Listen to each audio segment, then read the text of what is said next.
بسم الله الرحمن الرحيم. الحمد لله الذي أنزل على عبده الكتاب ولم يجعل له عوجا قيما لينذر بأسا شديدا من لدنه ويبشر المؤمنين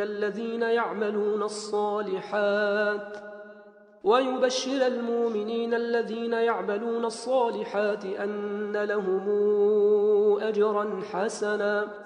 ماكثين فيه أبدا وينذر الذين قالوا اتخذ الله ولدا ما لهم به من علم ولا لآبائهم كبرت كلمة تخرج من أفواههم إن يقولون إلا كذبا فلعلك باخع نفسك على آثارهم إن لم يؤمنوا بهذا الحديث أسفا إنا جعلنا ما على الأرض زينة لها لنبلوهم أيهم أحسن عملا وإنا لجاعلون ما عليها صعيدا جرزا أم حسبت أن أصحاب الكهف والرقيم كانوا من آياتنا عجبا إذا والفتية إلى الكهف فقالوا ربنا آتنا من لدنك رحمة وهيئ لنا من أمرنا رشدا فضربنا على آذانهم في الكهف سنين عددا ثم بعثناهم لنعلم أي الحزبين أحصى لما لبثوا أمدا نحن نقص عليك نبأهم بالحق إنهم فتية آمنوا بربهم وزدناهم هدى وربطنا على قلوبهم إذ قاموا فقالوا ربنا رب السماوات والأرض لن ندعو من دونه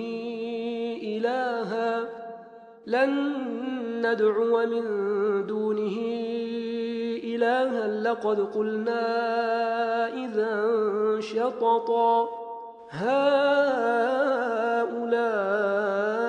قوم اتخذوا من دونه آلهة لولا يأتون عليهم بسلطان بين فمن أظلم ممن افترى على الله كذبا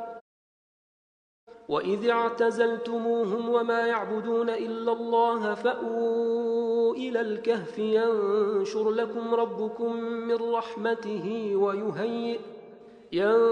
لكم ربكم من رحمته ويهيئ لكم من أمركم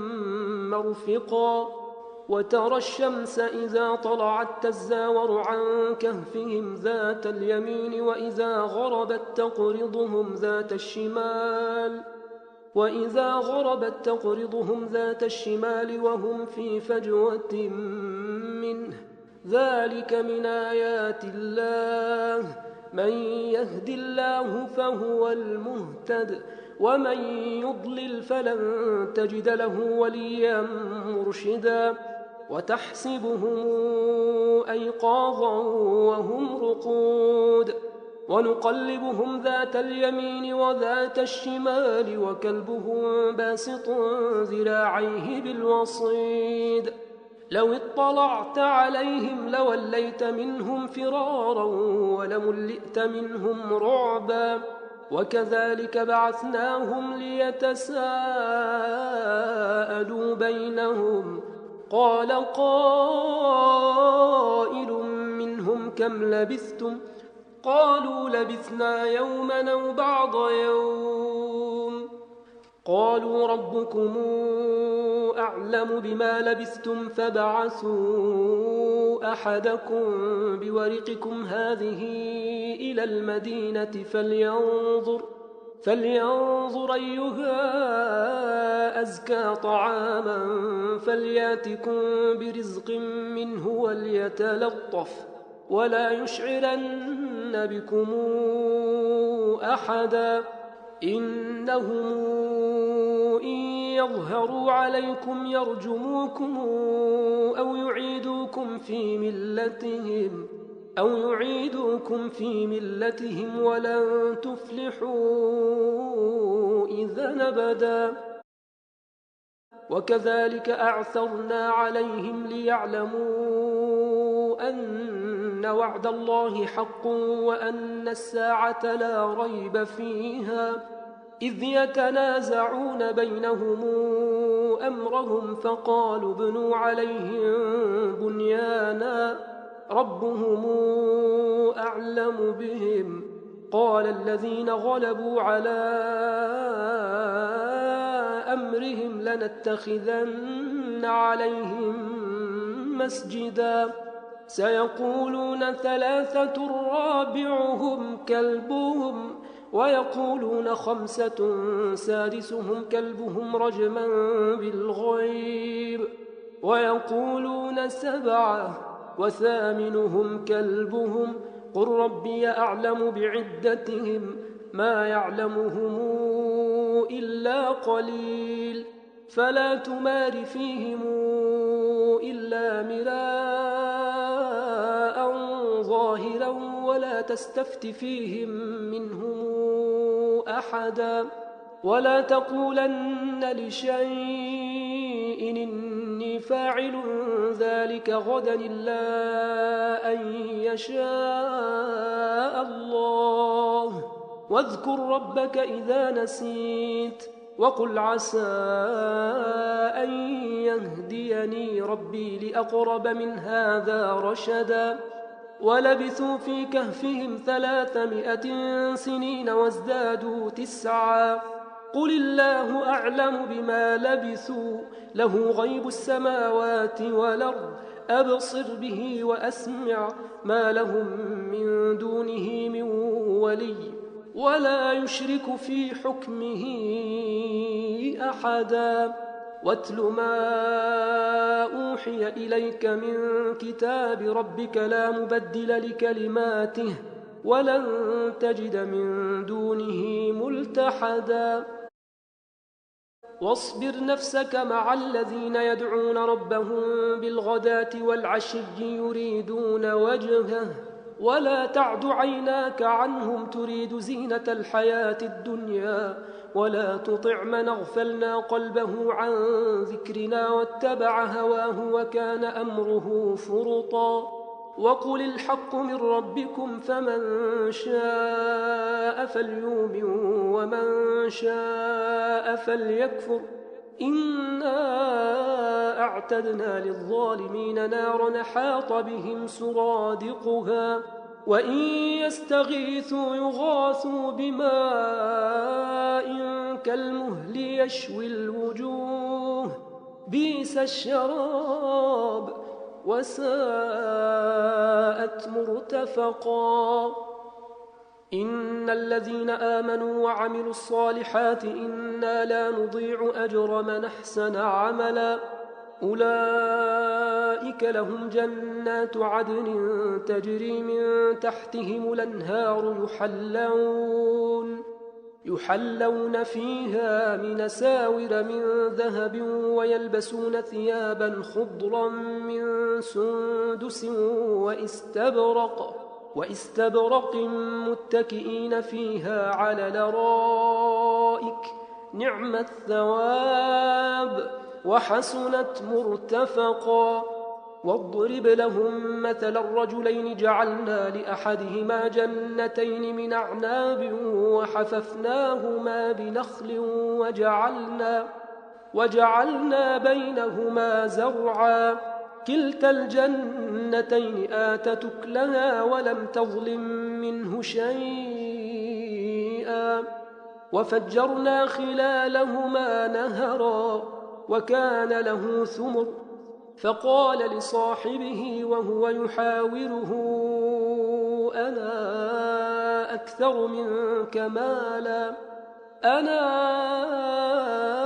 أكثر منك مالا وأعز نفرا ودخل جنته وهو ظالم لنفسه قال ما أظن أن تبيد هذه أبدا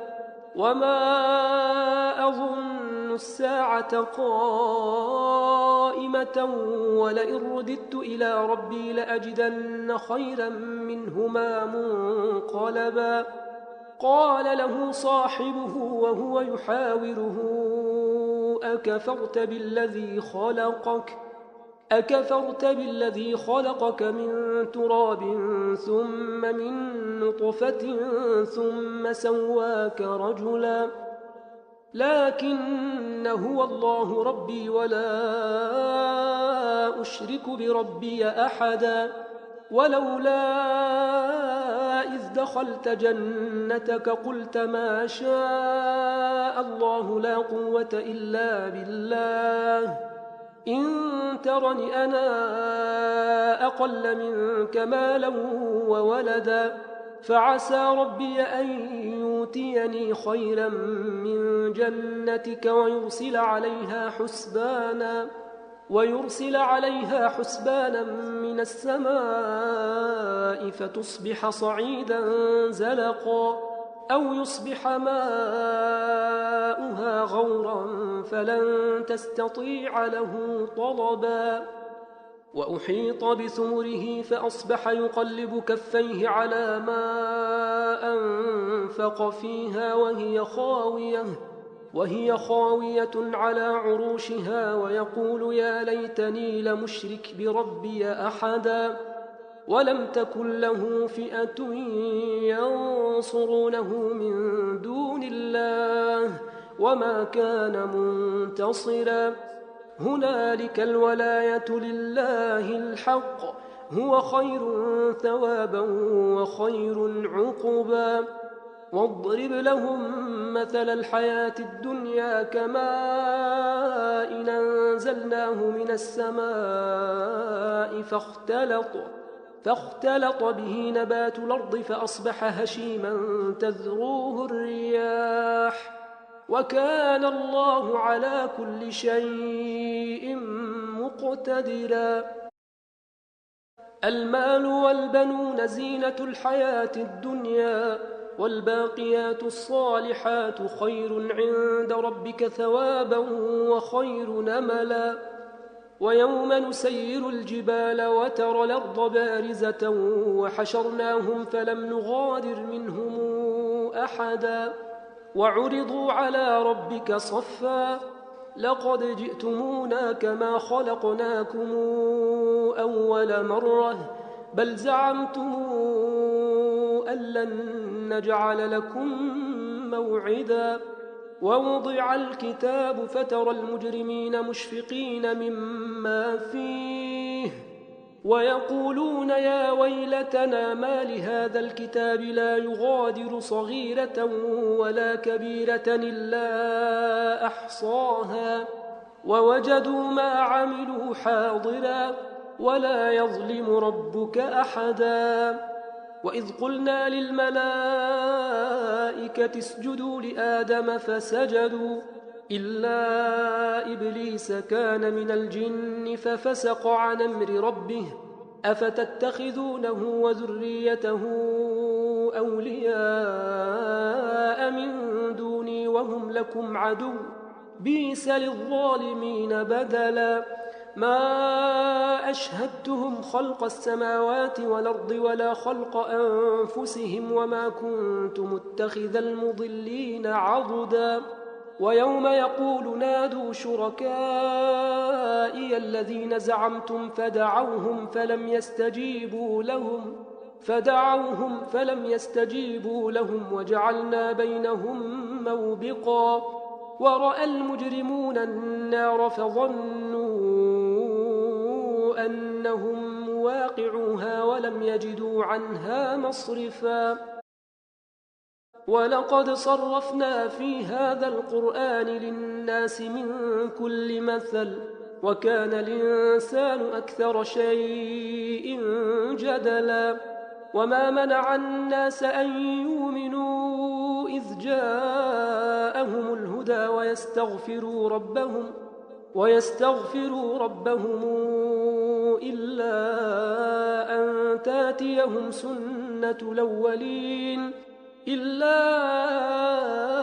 أن تاتيهم سنة الأولين أو ياتيهم العذاب قبلا وما نرسل المرسلين إلا مبشرين ومنذرين ويجادل الذين كفروا بالباطل ليدحضوا به الحق واتخذوا آياتي وما أنذروا هزؤا ومن أظلم ممن ذكر بآيات ربه فأعرض عنها ونسي ما قدمت يداه إنا جعلنا على قلوبهم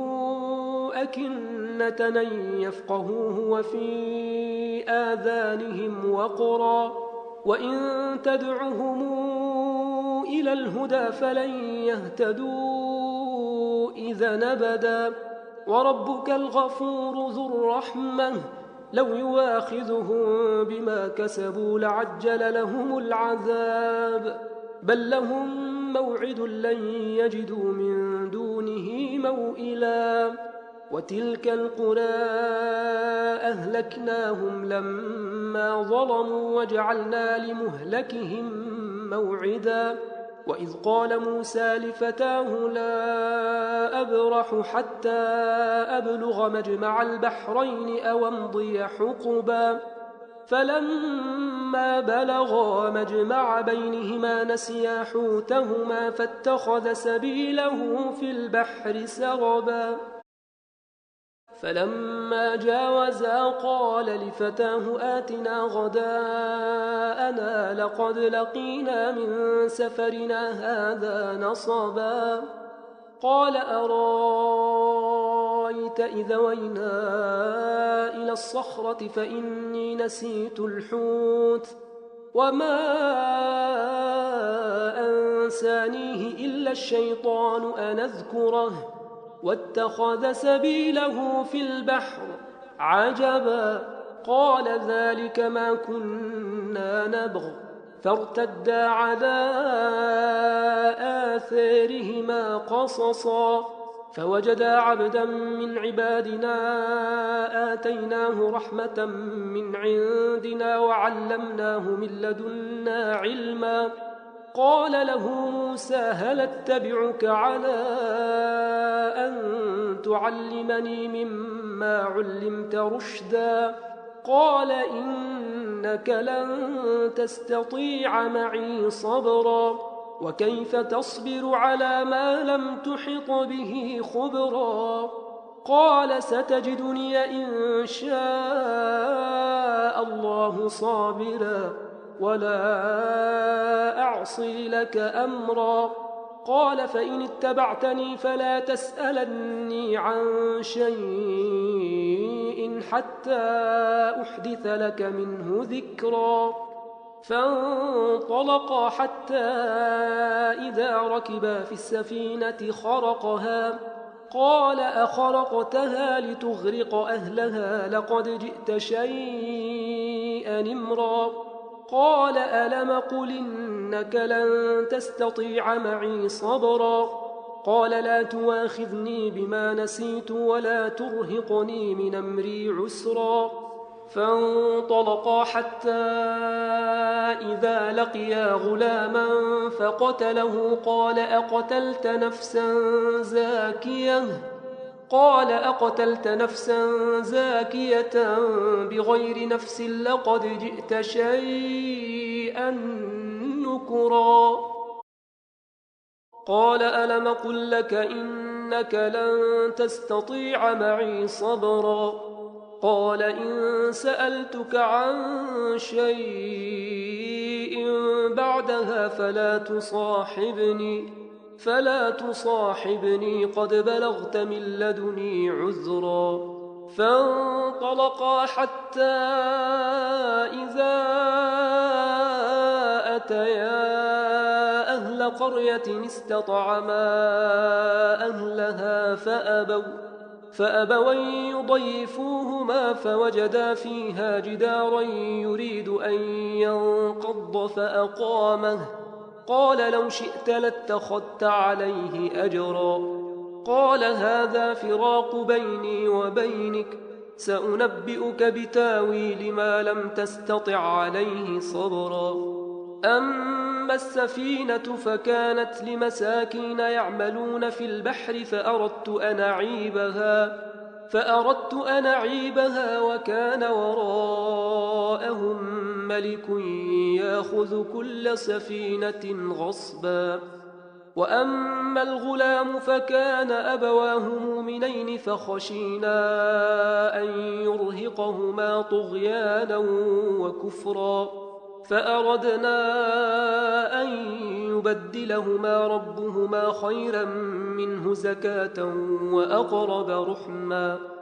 وأما الجدار فكان لغلامين يتيمين في المدينة وكان تحته كنز لهما وكان أبوهما صالحا فأراد ربك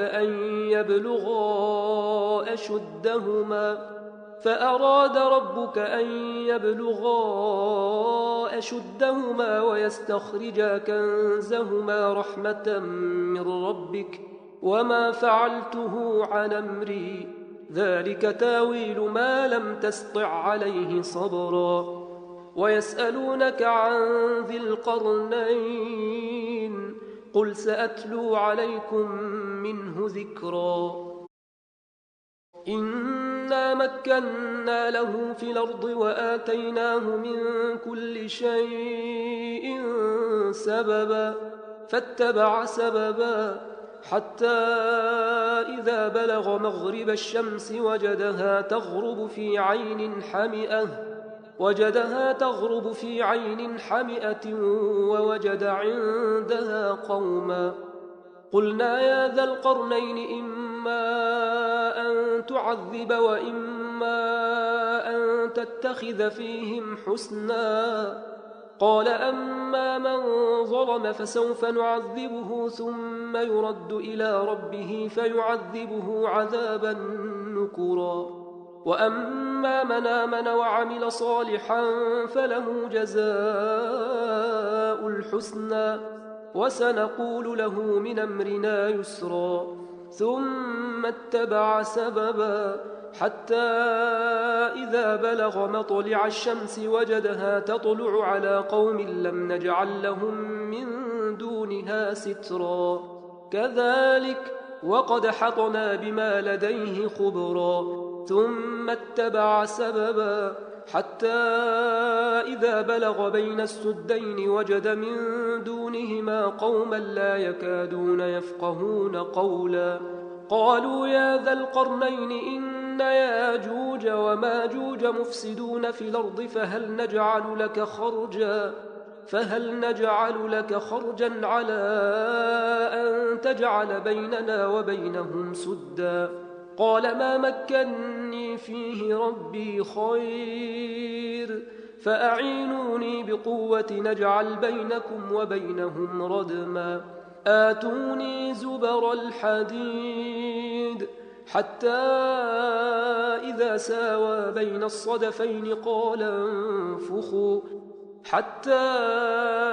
إذا جعله نارا قال آتوني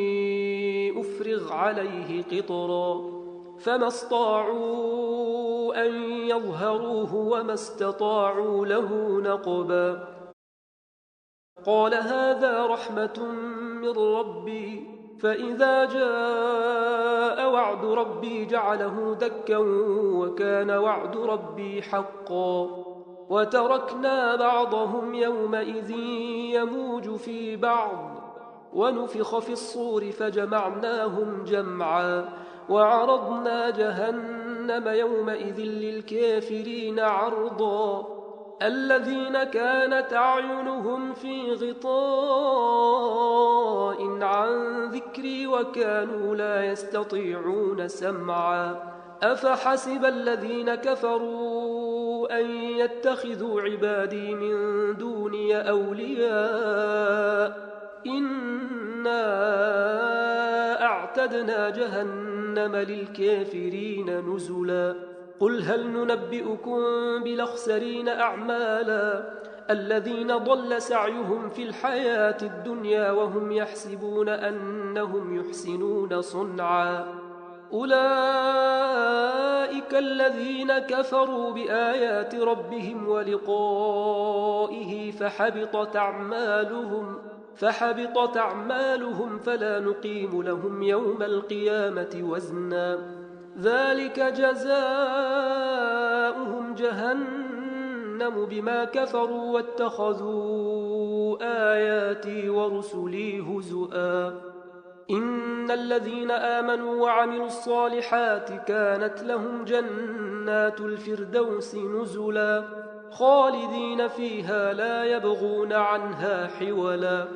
قل لو كان البحر مدادا لكلمات ربي لنفد البحر قبل أن تنفد كلمات ربي ولو جئنا بمثله مددا